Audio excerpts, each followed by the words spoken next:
প্রিয় ভাইয়েরা আমার, গতকালকে আপনারা জানেন আল্লামা দেলোয়ার হোসেন সাঈদী সহ জামাতের কয়েকজন আলেমকে ছাত্র দলের কিছু কুচক্রী বহল মানে দুষ্কৃতকারী, ছাত্র দলের কিছু দুষ্কৃতকারী তারা তাদেরকে লাথিয়েছে, তারপরে স্যান্ডেল দিয়ে মারছে, জুতা দিয়ে মারছে, দিয়ে অপমান অপদস্থ করেছে। পরবর্তীতে গোটা বাংলাদেশে আমরা যখন একজন আলিমকে অপমান করার কারণে প্রতিবাদ করেছি, তো ছাত্র দলের একজন অনুতপ্ত হয়েছেন এবং লাইভে এসে ক্ষমা চেয়েছেন। আপনারা সেটা দেখতে পারেন, নিজে দেখেন। আসসালামু আলাইকুম প্রিয় মুসলিম উম্মাহ, আজ অসাবধানতাবশত আমি একটি চরম অন্যায় করে ফেলেছি, যেটা হয়তো বা আমার লক্ষ্য চক্ষুর বাইরে ছিল। উত্তেজনাবশত হয়তো সেই কাজটি আমার দ্বারা হয়েছে। যে দেলোয়ার হোসেন সাঈদী মৃত্যুর পর, ইন্তেকালের পর আমি তাকে নিয়ে পোস্ট করি এবং কান্নায় ফেটে পড়ি।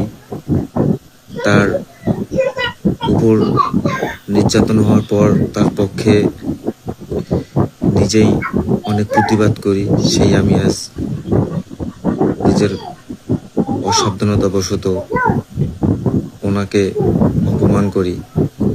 এটাই আমার জীবনের একটি চরম হতাশা এবং দুঃখজনক বিষয়। দেলোয়ার হোসেন সাঈদী শুধু একজন বাংলাদেশের নেতা, পুরো মুসলিম উম্মার নেতা।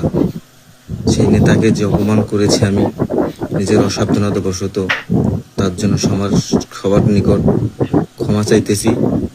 আপনারা আমাকে ক্ষমা করবেন, আল্লাহর কাছে ক্ষমা চাই যেন এই ভুল আমার লাইফে কখনো না আসে।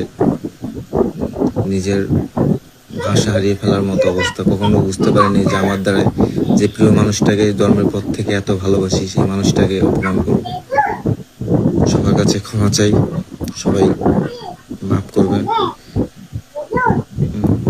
এবং দোয়া করবেন যাতে এরকম অসাবধানতা বশত কোনো কাজ না হয়। আপনারা বক্তব্য শুনলেন, তো এখন জামাত তাদেরকে ক্ষমা করবে কিনা? আমি মনে করি যদি সে আন্তরিকভাবে অনুতপ্ত হয়, তো অনুতপ্তকারীকে ক্ষমা করে দেওয়া উচিত, তাদেরকে সুযোগ দেওয়া উচিত।